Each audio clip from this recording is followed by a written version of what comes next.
Welcome to the Dibley Diaries for this week. This week we're thinking about St Peter and the church, and for the Rural Challenge I wanted to think about how our connection with the kind of deep past of our church community affect our ministry and our church community today. Is that a very positive thing, or is it a difficult thing, or a challenging thing, even a burden?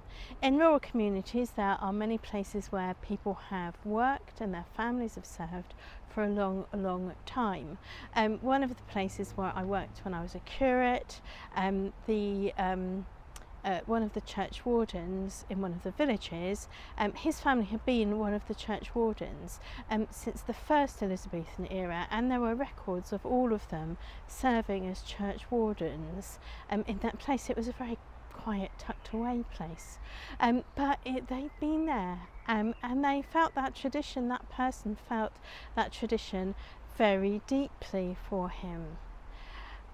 Sometimes people leave things behind for their church communities, or the pattern of worship or something that's established in their church community works so positively for them. They might establish a tradition which becomes such a blessing. There might be a particular way of kind of even like performing a play, or some sort of tradition like that which comes and travels down the sanctuaries.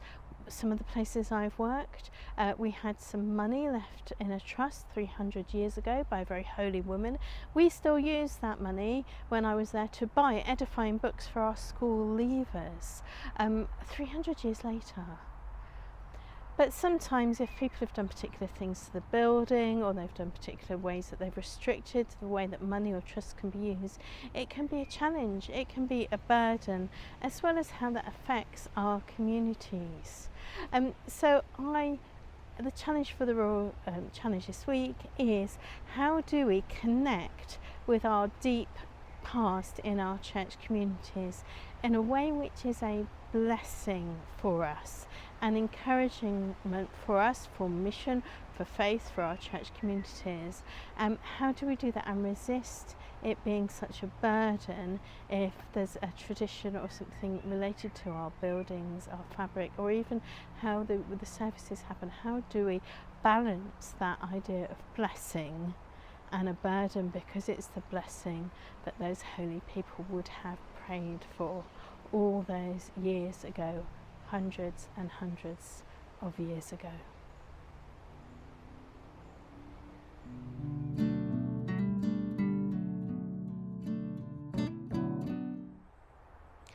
Thought for the week this week is based on St Peter's Day. The readings that we have for St Peter's Day are Matthew 13:16 to 19.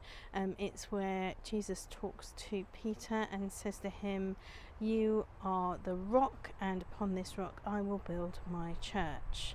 So thinking about Peter being with Jesus, and Jesus commissioning him to lead the church. There's lots of other ups and downs in the story in between now and then as well, so we can think about them. But I've really been thinking about Peter and being the head of the church, and also what does it mean to be touched by Jesus this week.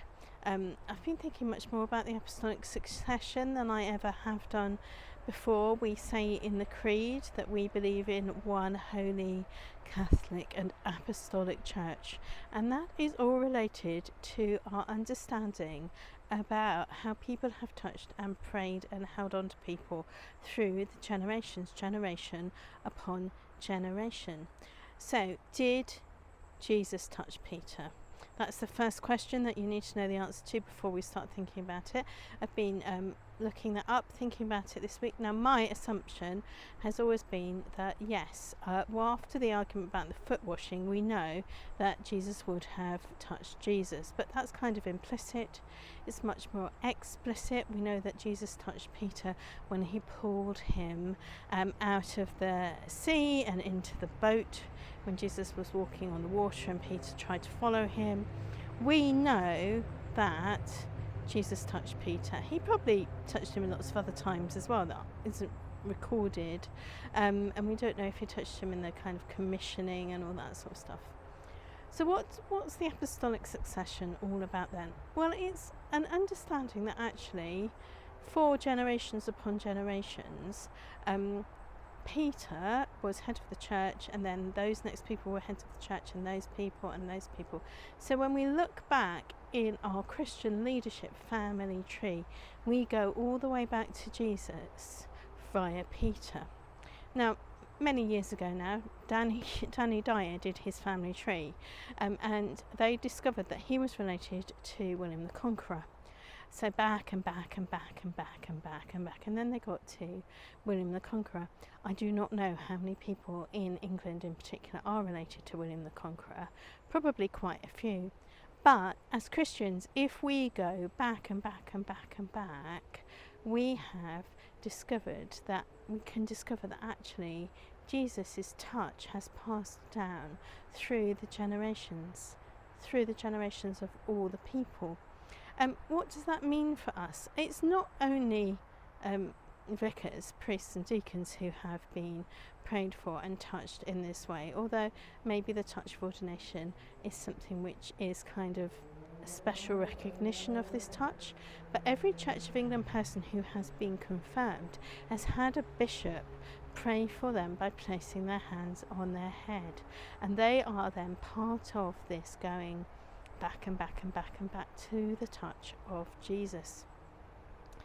Early in my ministry, I had a very busy life, and I didn't think about that touch being special very much. I was too busy getting on with it. But one of the times where I kind of really felt I needed to concentrate on it was funeral visits. So I had a job where I was there for about 2 years. I probably did 150 funerals in that time, and I used to pray on the doorstep before I rang the bell or chap the knocker, just to say, actually, God, I want it to be as if Jesus has walked into the room to be with these people. And I didn't really think about the apostolic succession in that, but we think about the touch and the touch and the touch. It's kind of important, and it roots us back into the history of being a Christian a long, long way back. Sometimes you hear stories of people who've encountered famous people. I was watching a documentary this week where someone was describing how somebody met a beetle. It was somebody's auntie who met a beetle, and they touched her hand, shook her hand or something, and then the person said, "Oh, my auntie didn't wash her hand for a week." And I think that's a really interesting challenge. You hear that for people saying those sorts of things. What does it mean for us that we are part of this great touch of Jesus on the world? How are we touching people? How do we reach out with the touch of Jesus that has come to us via Peter?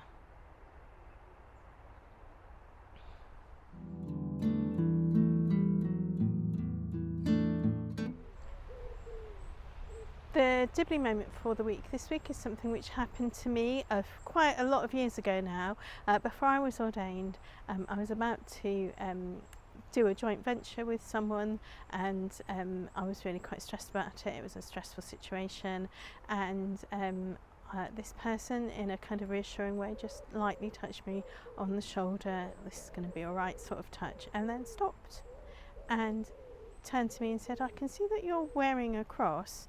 Does that mean something to you?"